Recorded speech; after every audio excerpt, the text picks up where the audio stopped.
네, 반갑습니다. 안녕하세요. 잘 지내셨어요? 네, 그런 대로 잘 지냈습니다. 잘 지내고 말고 할 게 뭐 있냐. 네. 부동산 경매 처부가 고수되기. 8번째 시즌2 8번째 방송입니다. 네. 질의응답 8번째. 네. 우리 이 카페에 네이버 경매, 네이버 카페 육회명쾌 부동산 경매에 질문다운 질문이 안 올라와서 어쩔 수 없이 예전에 우리 올라와 있던 질문 중에서 조금 도움이 될까 싶은 질문을 하나 골랐어요. 네. 네. 그래서 지금 보이고 있는 사건은 요 관련 사건이 아니고 그 질문에 비슷한 사례를 하나 제가 골랐습니다. 질문 요지가 뭐냐? 질문 요지를 말씀을 드릴게요. 지분이에요. 네. 소수 지분이 경매로 나왔어요. 네. 근데 거기에 대항력 있는 임차인이 있어요. 네. 이 대항력 있는 임차인이 배당을 신청을 했어요. 네. 배당을 신청했든 안 했든 별로 중요한 건 아니에요. 이 대항력이 있는 임차인이 보증금을 전액 다 돌려 못 받았다. 배당을 못 받았다. 그럴 때를 가정을 하고 그러면 이 소수 지분권자가 그 대항력 있는 임차인에게 돈을 낙찰자가 그렇죠. 낙찰자가 보증금을 인수하느냐. 그렇죠. 낙찰자가 그 대항력 있는 임차인의 보증금을 물어줘야 되느냐. 우리 인수해야 되느냐 이런 표현 쓰지 말고 좀 더 알기 쉽게 물어줘야 된다. 물어줘야 된다. 법률적인 법률적인 용어 경매가 어느 정도 기본이 되는 사람 같으면 인수해야 된다 그러면 그래 맞습니다. 네. 인수가 뭐지? 그럼 내가 그 돈을 받는 내 친구 건가? 중에 인수 있는데 정인수라고. 행복 강사잖아. 네. 계속 인수해야 되나? 그렇습니다. 그래서 그 소수 지분권자가 보증을 물어줘야 되냐 이거예요. 그게 큰 요지의 질문이고 네. 그 더 세세하게 들어가서는 우리 이 선생님이 답변하는 걸 봐가면서 여기에 시나리오에 없는 법률 자판기니까 내가 이 청취자를 대신해서 물어보도록 하겠습니다. 근데 원래 시나리오가 없는 거 아니야? 근데 요거는 얘기했지. 이거 뭐 할 거냐라고 해서 소수 지분권자가 소수 지분권자의 지분을 경매에서 낙찰을 받았다. 대항력 있는 임차인이 있다. 이거 물어줘야 되느냐? 요거 할 거다라고 얘기는 했잖아. 그거만 얘기했잖아. 지분 경매. 자, 지분 경매예요. 지분 경매도 이게 돈벌이가 잘 되는 거죠. 그렇죠. 지분 경매도 좀 시간이 좀 걸리기는 하지만 수익을 많이 낼 수 있는. 이것도 일종의 이제 특수 물건이기는 하죠. 그렇죠. 특수 물건이죠. 네, 특수 물건인데 특수 물건 중에서 그나마 조금 이렇게 로직이 이렇게 간단하다라고 할 수는 없지만 이렇게 낙찰을 받고 이렇게 처리하는 과정들이 쭉 이렇게 큰 변수가 없는 거죠. 그렇죠. 예. 변수 없이 처리할 수는 있다. 시간이 좀 걸린다. 물론 이제 근데 그 다양한 변수들이 조금 있기 때문에 우리 좀 권리 분석 내지는 이제 권리 관계를 잘 검토를 좀 해볼 필요는 있어요. 우선 이제 주제로 돌아가서 자 지분이 이제 경매 목적물로 나왔는데 그 부동산에 대항력 있는 임차인이 존재한다. 네. 그러면 이제 낙찰자가 보증금을 인수해야 되는 경우들이 있어요. 그러니까 보증금을 이제 물어줘야 되는 경우들이 있습니다. 네. 근데 지분을 낙찰받았을 때에도 보증금 물어줘야 되냐?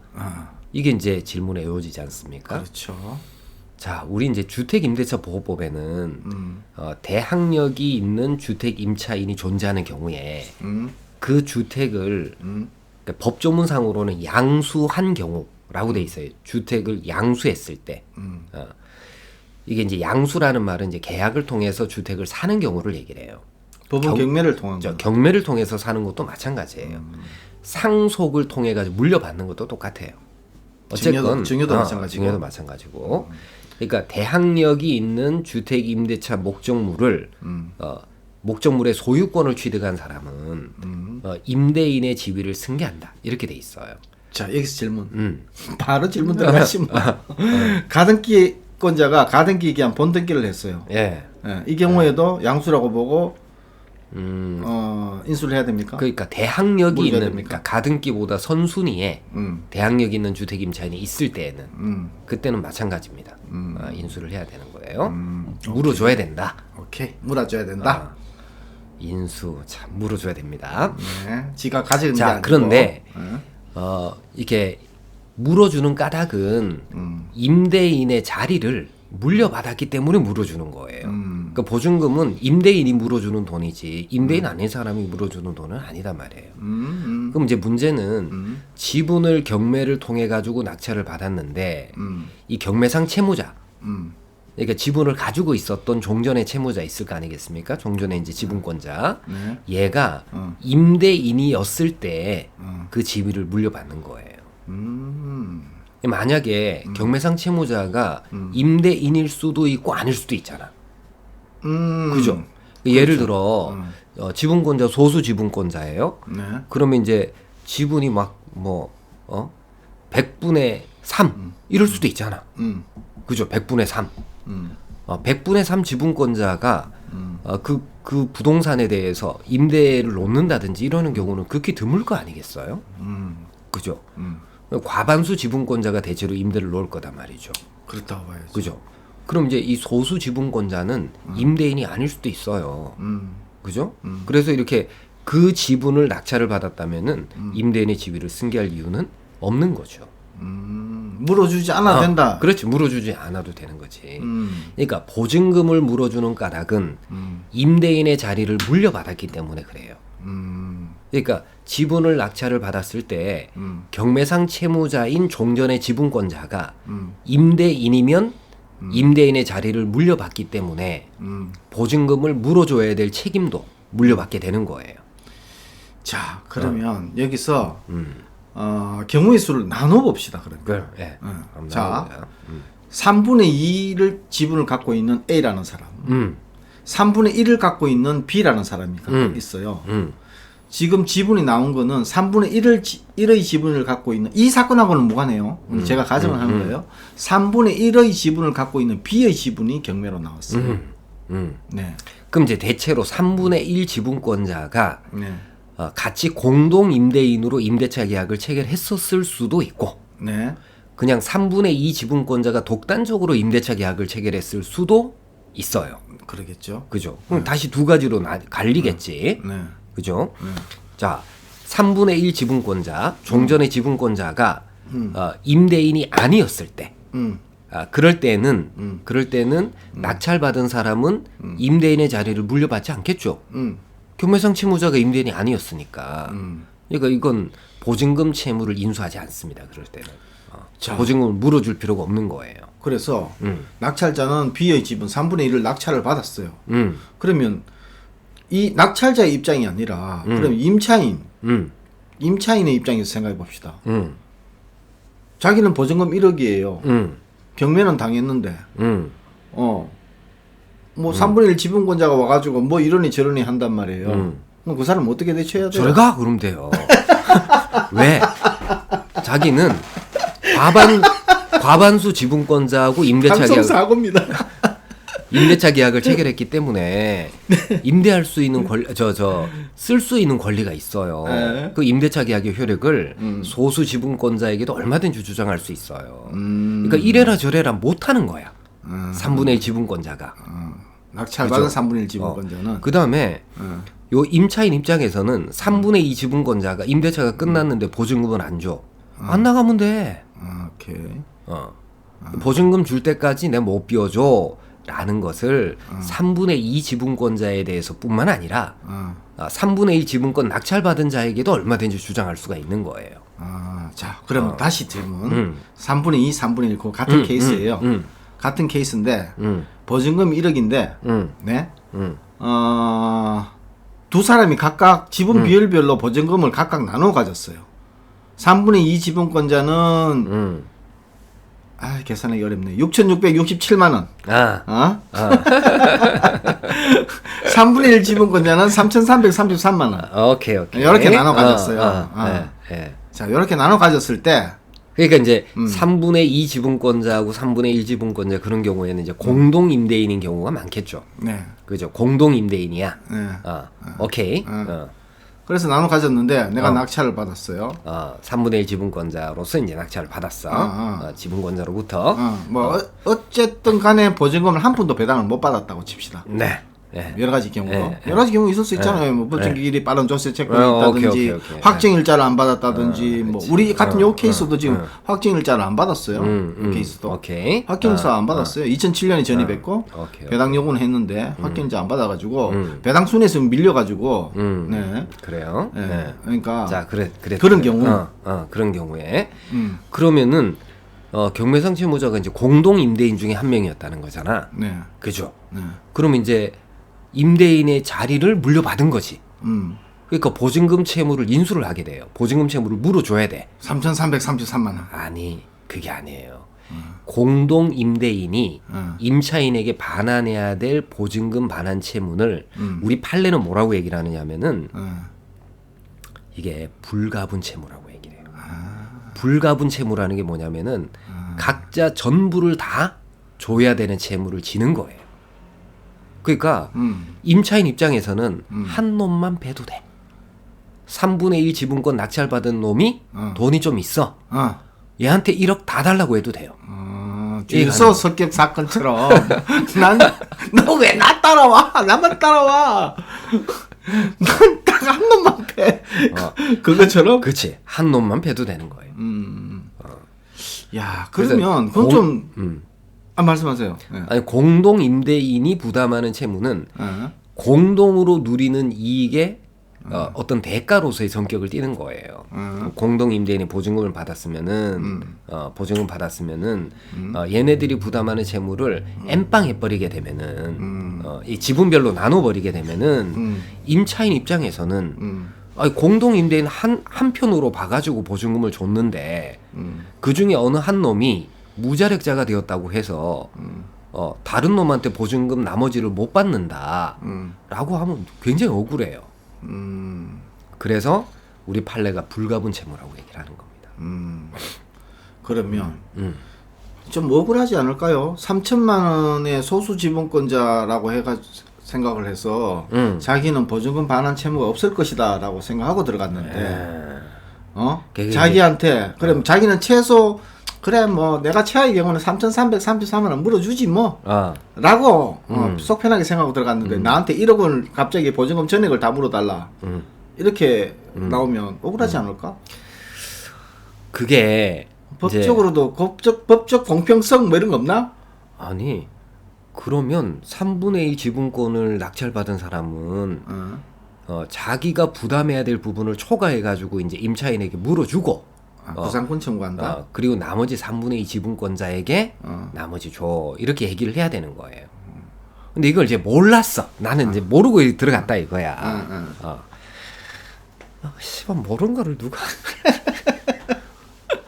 이게 무식이 죄인 거예요. 법에서는 그거 허용하지 않죠. 그렇죠. 네. 그래서 우리 법률 격언 중에 되게 이제 유명한 격언이 있어요. 법의 무지는 용서받지 못한다. 이런 무지가 있습니다. 그런 격언이 있어요.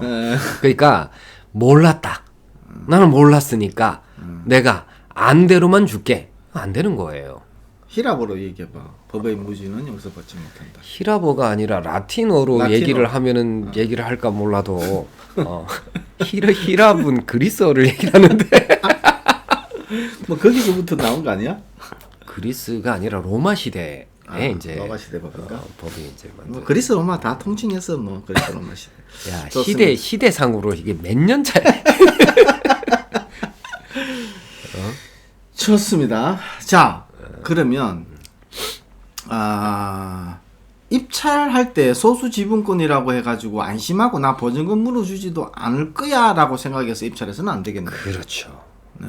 자 지금 우리 이제 지금 화면에 나오는 이 케이스를 한번 볼까요? 한번 볼까요? 네. 여기 지금 2분의 1 지분이 2분의 1 지분이 아파트인데 경매 나온 거예요. 2분의 1도 과반이 아니기 때문에 소수 지분권자죠. 그러면은 이 임대차 계약을 우리가 어떻게 추정을 해야 되느냐면은 공동 임대인이다 이렇게 추정을 해야 되는 거예요. 그래서 못 받은 돈 나한테 전액이 청구 들어올 수 그렇지. 있다라는 각오를 하고 그렇죠. 입찰을 들어가야 된다. 그렇죠. 네. 그래서 자기가 물어주더라도 다른 공유 지분권자에게 이거 구상권 행사를 해가지고 회수를 한다. 이런 각오로 들어가는 거예요. 그래서 뭐 지금은 신권인데 신권이 낙찰될 이유는 없겠지만 그냥 우리 계산하기 쉽게 신권이 낙찰이 됐다고 보고 2007년도에 전입을 했고 보증금은 3,250만 원이고 확정일자를 안 받았어요. 그러면 배당 순위에서는 뒤로 밀리겠죠. 네. 한 푼도 못 받느냐? 그런 그건 건 아니고 아니겠지. 최우선 변제는 또 확정일자를 안 받아도 배당 요구만 하면 대상이 되죠. 네. 그래서 제가 확인해 보니까 이천 같은 경우에 경기도 이천 같은 경우에 최초 가압류 당시를 보면 될까요? 가압류 당시 대통령령 얼마? 네, 이건 말소 기준 권리니까. 그래서 확인해 봤더니 2,300만 원이에요. 그럼 자 2,300만 원이 배당이 됐다고 칩시다. 2,300만 원 배당이 되고 대충 뭐 850만 원인가? 950만 원? 950만 원을 못 받았어. 이 돈을 이 낙찰자, 소수 지분권자가 물어줘야 되느냐? 이게 이제 우리 그러니까 물어줘야죠. 이게 이제 만약에 다시 돌아가서 2분의 1 지분권자가 공동 그 임대를 같이 뭐 계약서에 이렇게 도장을 찍었지만 내가 그 돈 이 돈 3,250만 원 안 받았어. 이 이제 B의 지분이 경우에 나왔다고 보고 A가 다 받아갔어. A가 전 남편이야. 막 그냥 계산하기 쉽게 이혼한 남자인데 그때 당시에는 도장을 찍어줬어. 임대 놓는다고. 그리고 갈라섰어. 그리고 2분의 1만 갖고 있어 서로. 예. 돈은 저 새끼가 다 전 남편이 다 가져갔어. 그거는 저 새끼한테 가가지고 물어봐. 이렇게 얘기를 하죠. 나는 그 법적으로는 책임을 져야 아니. 임차인에 대해서는 물어줘야 되고 보증금 반환 채무 여전히 있는 거고. 도장을 찍어 그렇지. 공동 임대인이잖아. 내가 임대인인데 니하고 공동 임대인이단 말이야. 그래서 1억 원에 임대를 놨어. 내가 도장 다 찍었단 말이야. 근데 보증금 네가 다 닦아 썼단 말이지. 임차인한테 내가 네가 닦았었다 그래. 얘를 그렇게 놓지 말고 보증금 물어줘야 되느냐. 임차인은 무슨 죄가 있어. 한편으로 보고 돈 줬는데 지금 둘이 돈을 어떻게 썼는지 그것까지 알아가지고 임차인이 뭐 어떻게 뭐 얘기할 건 아니잖아. 우리 저 정치가 헷갈릴 수 있는데 다시 돌아가서 A, B가 있다 줍시다. A는 남편이고 B는 마누라예요. 마누라 지분이 경매에 나왔어요. 나는 그 마누라 지분을 낙찰받은 사람이야. 낙찰을 받았더니 나는 이거 어떻게 내부 사정을 알았어요. 돈은 남편이 보증금 1억 원을 받았다. 그런다 하더라도. 그래가지고 난 보증금 반환 채무가 없다라고 생각하고 낙찰을 받은 거야. 그게 이제 법에 묻히는 용서받지 못한다 그런 거지. 그게 안 되는 거예요. 안 된다. 일단 그래서 이제 임대인으로 도장을 찍으면 보증금을 공동 임대인으로 도장을 찍는 순간에 보증금 전액에 관해서는 내가 책임질 거야. 라고 약속하는 거예요.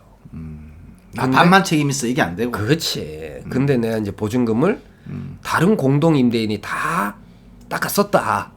그런다 하더라도 그건 그 공동 임대인 내부적인 문제인 거예요. 그 임차인한테 내가 나는 돈 구경도 못했어 그런다고 해서 이 되는 얘기가 아니라는 거지. 구경을 못하더라도 남편이 갖다 썼으니까 이혼했더라도 네가 책임져야 돼. 그렇지. 낙찰자도 거기에 따라서 책임져야 돼. 그렇다.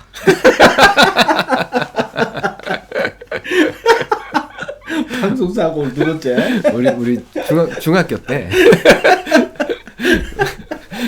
우리 대학교 때 그 농어쌤 김태환 선생님이라고 계시는데 지금 이태원 선생님, 이태원. 이태환 선생님인가? 옛날에도 그 김태환인지 이태환인지 헷갈려가지고 둘이서 논쟁이 있었던 걸로 아는데 분명히 이태원 선생님이에요. 내가 그 선생님 저기 이제 집에 가가지고 자기도 하고 막 그랬었어. 잤다고 해가지고 뭐 성씨를 뭐 더 잘 기억하나?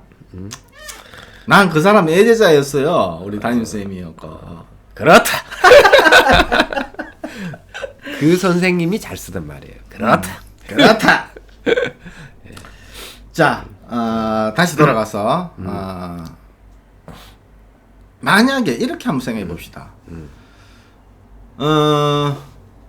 소수 지분권자예요. 네. 소수 지분권자인데 이게 이제 아파트가 임차인이 한 명만 있으면 또 문제가 달라지겠지만 임차인이 여러 명 있는 다가구 주택이라고 한번 생각을 가정을 해봅시다. 예.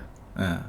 어떤 놈은 배당을 받고 어떤 놈은 배당을 못 받기도 하고 예, 한 번도 못 받기도 하고 어떤 사람은 배당을 일부만 받기도 했어요. 네.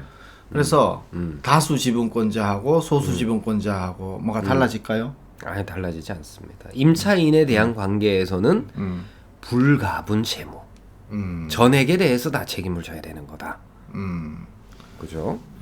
아니 내가 소수 지분권자라서 만약에 내가 그게 도장도 안 찍었고 임대차 행위에 관여도 안 했다.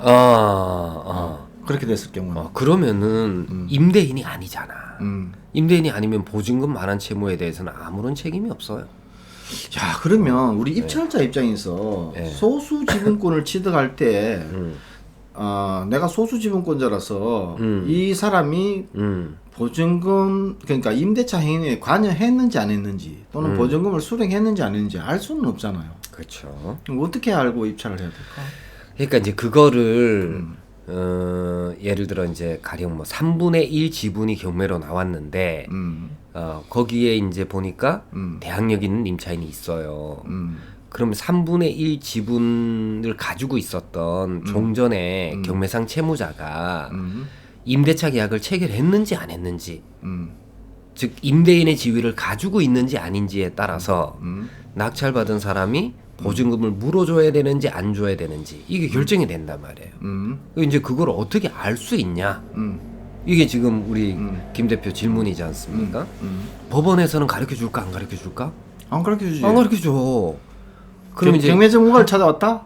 나한테 찾아왔다? 난 뭐라 그래? 내가 그 사람도 사정을 모르는데. 그렇지.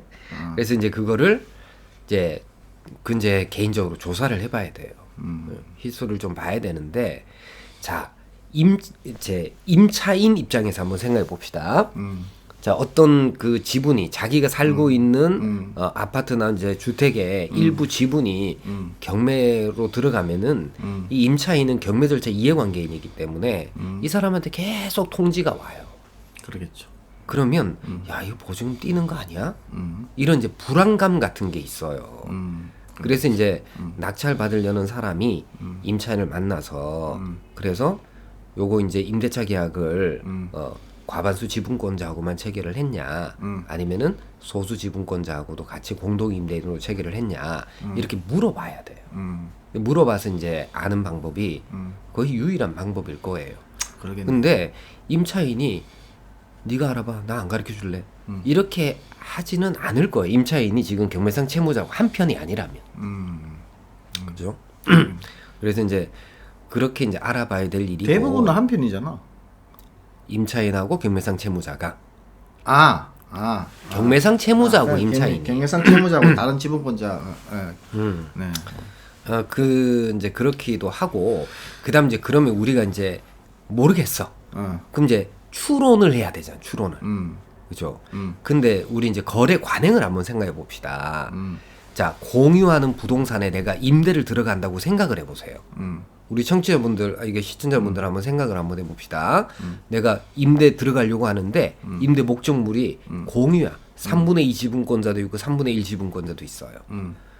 자, 우리 김 대표 같으면은 3분의 2 지분권자가 이렇게 얘기를 해요. 나하고만 임대차 계약을 체결해도 그래도 이 임대차는 다 보장이 되니까 괜찮아요. 임대차 계약 체결할래요? 3분의 2 지분권자고 하면 하죠. 우리 김 대표는 좀 법을 좀 아니까 그런데 일반인들의 경우에는 혹시나 이게 분쟁이 생길까봐 두 사람 다 도장 그렇지, 찍자. 두 사람 다 도장 찍자. 이렇게 하는 경우들이 훨씬 더 많아요. 근데 공유자가 열 몇 명이야.